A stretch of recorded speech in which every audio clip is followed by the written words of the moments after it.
निकाल करके कार्यकर्ताओं को हमारे लाठी डंडों और तलवारों से पीट करके उनकी हत्या की गई। गाड़ियों को सड़क से खाई में धकेल करके वहाँ पर उसको जलाया गया और भी दूसरी गाड़ियाँ जलाई गई, दूसरी गाड़ियों में तोड़ फोड़ हुई। क्योंकि मैं वहाँ पर था नहीं तो पूरी घटना किस तरह से हुई ये नहीं, लेकिन हमारे कार्यकर्ताओं की हत्या हुई है और जो वहाँ से जानकारियाँ मिल रही उनके आधार पर मैंने देखा है। और जो वीडियो में स्पष्ट है कि कुछ लोग ऐसे मार रहे हैं, गाड़ियों को जला रहे हैं और उसके साथ साथ कुछ लोग ऐसे जिनकी हत्या हो गई उनको पीट कर ये भी कह रहे हैं कि तुम मंत्री जी का नाम लो, ये कहो कि उन्होंने कुचलने के लिए कहा। इस तरह की बातें भी उन लोगों ने की है। लेकिन हमारे कार्यकर्ताओं की जो हत्या हुई है वो बेहद दुखद है। उसके लिए मैं प्रशासन से यही कहूँगा और साथ ही साथ जो मेरे बेटे के ऊपर एक आरोप उन्होंने लगाने का प्रयास किया है, ये कार्यक्रम हमेशा चलता है और वो उस कार्यक्रम का अध्यक्ष है। 11 बजे से लगातार उस कार्यक्रम में थे और हजारों की भीड़ के बीच में थे। पुलिस प्रशासन, एसडीएम, सीओ ऐसे सारे लोग वहाँ पर मौजूद थे, उन सब के बीच में थे। तो इस तरह के आरोप लगाना बिल्कुल झूठा और मिथ्या है कि वो उसमें शामिल थे। अगर वो होते, जिस तरह की घटना इन लोगों ने की है, जिस तरह से इन्होंने हत्याएं मानवता रहित होकर के की है, तो मेरे बेटे की भी जान चली जाती। और मुझे लगता है कि इनकी साजिश यही थी। शायद उन्होंने जो मेरी गाड़ी कार्यकर्ताओं को लेके जा रही थी उसको देख करके ही ये समझा हो कि मेरा बेटा इसमें है, तो उसकी हत्या करने के लिए भी हमला ये हो सकता है। लेकिन सर एक बात बताइए, एक मिनट रुक जाइए। उसके साथ ही साथ मैं ये भी कहना चाहता हूँ, हमारी प्रशासन से और हमारे मुख्यमंत्री जी से ये मांग है कि हमारे जो कार्यकर्ता मारे गए हैं उनको 50-50 लाख रुपए का मुआवजा दिया जाए। उसके साथ साथ जो दोषी हैं उनके विरुद्ध और जो ये घटनाक्रम है, जो उन्होंने एफआईआर दर्ज कराई है, उसकी न्यायिक जांच हो, एसआईटी जांच हो, सीबीआई जांच हो, किसी भी तरह की कोई भी जांच हो, बड़ी से बड़ी जांच हो, रिटायर्ड जज से हो, मौजूदा जज से हो, ये सब करा करके जो भी एविडेंस कलेक्ट हो, जो साजिश पता चले, ऐसे सब लोगों के विरुद्ध कड़ी कार्रवाई की जाए। मतलब 4 लोग जो मारे गए थे वो जो किसान बताए जा रहे हैं, तो वो कैसे मारे गए? अगर देखिए, मैं वहाँ पर तो था नहीं, ना मेरा बेटा वहाँ पर था। वहाँ पर वो किन परिस्थितियों में मारे गए ये तो जो वहाँ लोग मौजूद हैं वही बता सकते हैं। राकेश टिकैत का कहना है कि केंद्रीय मंत्री और उनके बेटे के खिलाफ एफआईआर की बात प्रशासन ने उन्हें बताई है, लेकिन जब तक कॉपी नहीं आती, जब तक उन्हें एफआईआर की कॉपी नहीं दी जाती, तब तक वो ये देखिए, ये उनका विषय है। राकेश टिकैत लगातार इस देश में अस्थिरता फैलाने का काम कर रहे हैं और ये उनका प्रयास लगभग 1 साल से जारी है और इसी हर घटना पर वो राजनीति करते हैं, जबकि सबसे पहले एफआईआर उन्हीं पर दर्ज होना चाहिए जिस तरह की घटनाएं उन्होंने की हैं। सुप्रीम कोर्ट ने भी उसको संज्ञान में लिया है और अभी 3-4 दिन पहले ही जिस तरह से सुप्रीम कोर्ट की टिप्पणी आई है उससे भी उनको समझना चाहिए। और जिस तरह से लोग देखे गए हैं, समाजवादी पार्टी के जिला अध्यक्ष जो रुद्रपुर से आकर के इस कार्यकर्ता सम्मेलन को भड़का रहे थे, जो लोग मारे गए ऐसी मुझे सूचना मिली है, मैं सुनी हुई बात ही बता रहा हूँ कि नानपारा बहराइच के रहने वाले थे। इसी तरह से पूरनपुर, पीलीभीत, इस तरह की जो साजिश करके लोग आ रहे हैं। राकेश टिकैत जी को भी देखना होगा कि किसान आंदोलन में अराजक तत्व अगर आ रहे हैं तो उसका रोकने की भी जिम्मेदारी उनकी है और उसके कारण अगर कोई घटना होती है तो राकेश टिकैत पर एफआईआर। मेरा सवाल ये सर कि आप जिस दौरान कॉन्वॉय से गुजर रहे थे, क्या इस हिंसक झड़प के पहले आपके कॉन्वॉय पर पत्थरबाजी हुई? कोई पत्थर नहीं, हमारा रूट डाइवर्ट कर दिया गया था और हम थोड़ा उससे पहले से हम लोगों को दूसरे रास्ते से घुमा दिया। क्या प्रशासन ने दौरान कोई विरोध नहीं दर्ज हुआ था? नहीं, हमारे जहाँ पर वो विरोध के लिए इकट्ठा हुए थे उस रास्ते की बजाय दूसरे रास्ते से हमको प्रशासन लेकर के कार्यक्रम स्थल पर जा रहा है। क्या प्रशासन को अंदेशा था कि इस तरह की कोई घटना घट सकती है? अब ये देखिए, इसका उचित जवाब जो यहाँ के प्रशासन के लोग हैं वो दे पाएंगे। मैं तो परसों रात में ही दिल्ली से आया हूँ, तो यहाँ की जो सारी जानकारी है वो यहाँ के प्रशासन से आप पूछें। ये जानकारी मिली कि प्रशासन ने इस कार्यक्रम को निरस्त करने की सलाह दी थी। अब अगर निरस्त करने की सलाह दी होती तो निरस्त हो ही जाता। ये तो कार्यक्रम कुछ ऐसा नहीं था, ये हमेशा से होता था और ये प्रतिवर्ष होता है और हजारों लोग शामिल थे और कार्यक्रम हुआ। ऐसा नहीं कि कार्यक्रम में वहाँ कोई पहुँचा भी नहीं। ये जो घटना स्थल है वो कार्यक्रम से लगभग 4 किलोमीटर दूर है और कार्यक्रम 11 बजे शुरू हुआ था और जब ये घटना दुखद घटना हो गई है तो उसको बाइंड अप हम लोगों ने करके समाप्त कराया, तब तक वो कार्यक्रम चल रहा था। चलिए आप गृह मंत्री भी हैं, तो क्या आपके और आपके बेटे के खिलाफ कोई एफआईआर दर्ज की गई है? पुलिस ने कोई पूछताछ घटना के बारे में? मुझे ऐसी कोई जानकारी नहीं है और इस एफआईआर का कोई औचित्य नहीं है। अगर एफआईआर दर्ज की जाती है तो गलत तथ्यों पर होगी और मेरा पूरा विश्वास अपने इन्वेस्टिगेशन पर है, अपने शासन पर है, प्रशासन पर है। जब एविडेंस कलेक्ट होंगे अपने आप स्थिति साफ होगी। मुख्यमंत्री से आपकी बातचीत जो हुई है उसमें उन्होंने क्या कहा है? मुख्यमंत्री जी से अभी हमारी बात नहीं हुई है। अच्छा, अभी हमने अपने कार्यकर्ताओं से अभी रात में हम लोग उनका पीएम वगैरह ऐसे सब करके उनकी बॉडी वगैरह को उनके घर भेजने के काम में व्यस्त है। अभी मैं यहाँ आया हूँ, अब बात करूँगा। आपने कोई तहरीर दर्ज कराई है? कार्यकर्ताओं की आपकी मौत हुई है, उनकी क्या लाठी डंडों से पीट के मौत हुई? जी गोली मारने से मौत हुई है? देखिए कैसे मौत हुई है? उसमें देखिए मैं वहाँ पर था नहीं, लेकिन जो वीडियो मैंने देखा है उसमें लाठी डंडे और तलवारों से उन पर प्रहार हो रहा है। कांटे से एक को मारा गया है, वो वीडियो मैंने देखा क्योंकि मैं मौके पर तो था नहीं तो मैं पूरी घटना बता सकूं। लेकिन वहाँ पर इस तरह से कार्यकर्ताओं को मारा गया है उसके वीडियो हैं और वो सारे वीडियो में वो खून से लहूलुहान है। लगातार वो लाठियाँ इतनी दर्दनाक ढंग से मार रहे हैं कि अगर आप ही देखेंगे तो आपको लगेगा कि किस तरह से उनकी बुरी तरह से हत्या की गई है।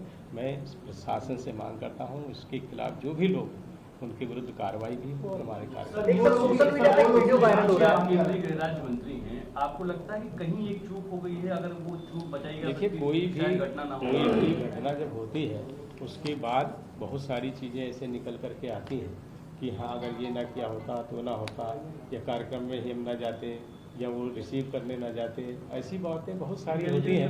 लेकिन अब ये घटना हो गई है जो दुखद है और उसके खिलाफ जो लोग हैं उनकी एक कार्रवाई। वीडियो वायरल हो रहा है सोशल मीडिया पे जिसमें आपके बेटे पिस्टल को हाथ में लेकर जाते हुए दिख रहे हैं। वो किसान संगठनों का कहना है कि उसी दिन सुबह कार्यक्रम का वीडियो है। ऐसा है, देखिए कार्यक्रम स्थल पर कोई न किसान था ना वहाँ पर लोग थे और अगर वो रिवाल्वर लिए होंगे तो उनका लाइसेंसी रिवाल्वर है और वो अपनी सुरक्षा के लिए सबको रखने का अधिकार होता है। मैंने हालांकि वो वीडियो नहीं देखा है, लेकिन अगर वो लिए होंगे तो कोई अवैध रिवाल्वर थोड़े ना लिए हैं। अच्छा एक चीज़ और सर, क्या आपकी ओर से कोई तहरीर दी गई है? क्योंकि आपकी पार्टी के जी हमारे कार्यकर्ता बने, हमने तहरीर दे दी है और एफआईआर दर्ज कराने के लिए हम लोग तो उसमें आप कह रहे लोगों ने आप लोगों ने हैं। किसको नामजद किया है? अभी देखिए उसमें चूंकि हम लोगों के पास वीडियो ही है, उसमें हम लोग बहुत लोगों को पहचानते नहीं हैं। अभी कुछ लोगों के नाम आए हैं जिसमें रुद्रपुर के समाजवादी पार्टी के जिलाध्यक्ष का भी नाम आया है कि एक फ़ोटो उनका था। कुछ लोग ऐसी खालिस्तान फोर्स का टी शर्ट पहने हुए लोग हैं, ऐसे सब फोटोएं वगैरह वायरल हो रही हैं। उसमें से अब लोगों को चिन्हित किया जाएगा। मैं किसी को जानता तो हूँ। रुद्रपुर से सर आपने कहा समाजवादी पार्टी के जिला अध्यक्ष की फोटो सामने आई है। हाँ। ये क्या उस प्रदर्शन में शामिल ये है? मुझे सुनने को मिला है। अच्छा। मैंने तो देखो मैं वहाँ आपने नहीं इसको था, लेकर तहरीर दी? ना मैं वहाँ था ना मेरा बेटा था, तो इसलिए मुझे ये सब एकदम जानकारी नहीं। लेकिन जो मैं फोटो में देख रहा हूँ या लोग जो मुझे बता रहे हैं उसके आधार पर मैं आपको सूचनाएं दे रहा हूँ। सर गृह मंत्रालय से कोई फीडबैक लिया गया हो, इस मामले का कोई इनपुट लिया गया हो? नहीं, गृह मंत्रालय अब यहाँ पे प्रदेश शासन को करना है। प्रदेश सरकार अपने स्तर से सब चीज़ें कर रही है, कार्रवाई हो रही है, जांच हो रही है और एसपी लॉ एंड ऑर्डर ऐसे सारे लोग आ गए हैं, आईजी आए थे, कमिश्नर आए थे, तो सब कार्रवाई हो रही है। आपसे आपके बेटे से कोई पूछताछ अभी तक नहीं हुई है? नहीं, हमसे क्यों होगी जब हम मौके पर ही नहीं थे, तो हमसे क्यों पूछताछ इसमें सब होगी? और राजनीति भी लगातार देखिए इसमें लगातार राजनीति ही है, राजनीति ही हो रही है। और जिस तरह से हम अपना यहाँ पर किसानों के जो हमने जैसे जो वीडियो की बात कर रहे थे वो किसान सम्मेलन का ही वीडियो है। उसके बाद संपूर्ण नगर में भी हमने किसान गोष्ठी की, जो इस तरह से किसानों के कार्यक्रम हो रहे थे।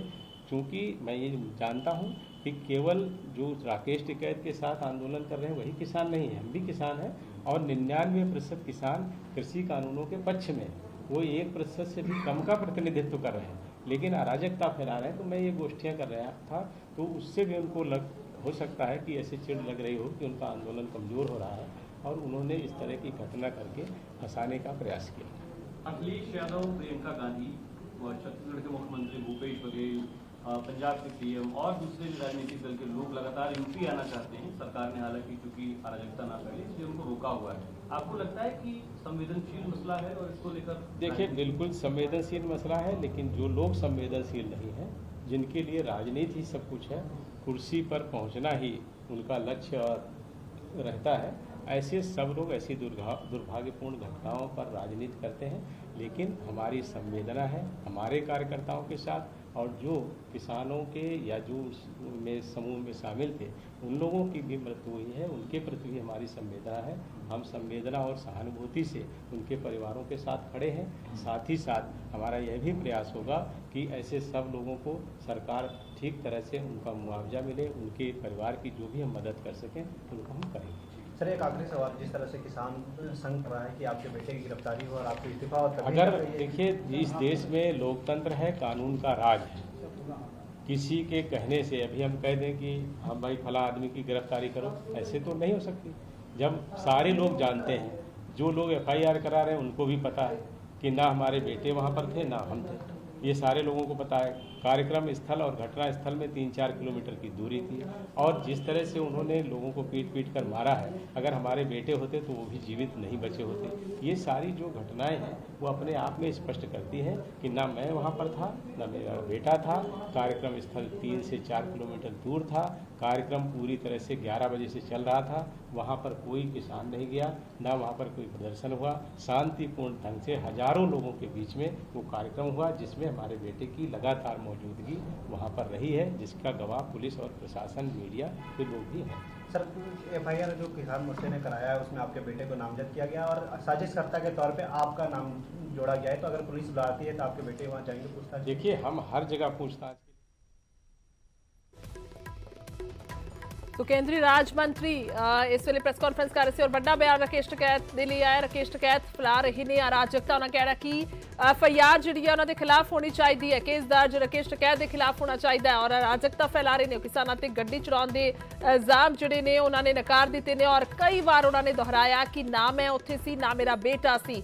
एक बार नहीं बल्कि कई बार अजय मिश्रा इत्थे कहंदे हुए नजर आए ने कि ना मैं इत्थे सी ते ना ही मेरा बेटा इत्थे सी, और सीधी पत्रकारां दे नाल प्रेस कॉन्फ्रेंस दे विच गलबात कर रहे सी और उन्होंने कहा कि इत्थों स्पष्ट हुंदा है और मैनू कानून ते विश्वास है, मैं लोकतंत्र ते विश्वास करदा और इत्थे लोकां दी आवाज़ सुनी जाएगी और नाल ही कानून जिहड़ा मेरी आवाज़ सुनेगा। तो यह भी उन्होंने कहा कि मैनू अजे तक अजिही कोई जानकारी नहीं है कि साढ़े ते कोई FIR भी दर्ज हुई है। सो दस दईए कि जानकारी हुण तक आई है कि 302 का परचा दर्ज होया है अजय मिश्रा और उन्होंने पुत्र ते, पर फिलहाल अजय मिश्रा इसनूं डिनाई कर चुके हैं कि मेरे तक अजिही कोई जानकारी नहीं है कि अजिहा कोई परचा साढ़े ते दर्ज होया, ना ही गिरफ्तारी होनी चाहिए और गिरफ्तारी जिहड़ी है उन्हां लोकां दी होवे जिन्हां दे वल्लों साडे कार्यकर्तावां नूं मारिया गया, ड्राइवर नूं मारिया गया। सो उन्हां ते कार्रवाई होनी चाहिए। 50 लाख का मुआवजा भी मांग की गई है उन्हां मृतकां दे लई जिहड़े कि अजय मिश्रा के खिलाफ इन्हां दी अजय मिश्रा के मुताबिक इन्हां दी पार्टी दे ने उन्हां दे लई भी मुआवजा होना चाहिए। और नाल ही इत्थे स्पष्ट करते हुए नजर आए ने कि साडे ते कार्रवाई किस बिहाफ ते होएगी, किस बलबूते ते होएगी, क्योंकि ना मैं उत्थे सी ना मेरा बेटा उत्थे सी और लगातार एक गल नूं उन्होंने कई बार दोहराया है और साफ कर दिता कि असीं दोवें उत्थे नहीं सीगे। सो दस दईए कि मस्सा कल तो इस लई ज्यादा बिगड़िया सी क्योंकि डिप्टी CM और अदा उत्थे प्रोग्राम सी, समागम सी, पर वो उत्थे नहीं सर पहुंचे, वो पहला ही मुड़ गए सी क्योंकि जदों किसानां ने काले झंडे दिखाने शुरू किए उस तो बाद ये जानकारी सामने आउंदी है। और लगातार बड़ी खबर तुहानूं विखा रहे हैं कि किस तरह के नाल हालात ने, क्योंकि लगातार अहम खबरां सामने आ रही हैं। लखीमपुर खीरी जावेगा आम आदमी पार्टी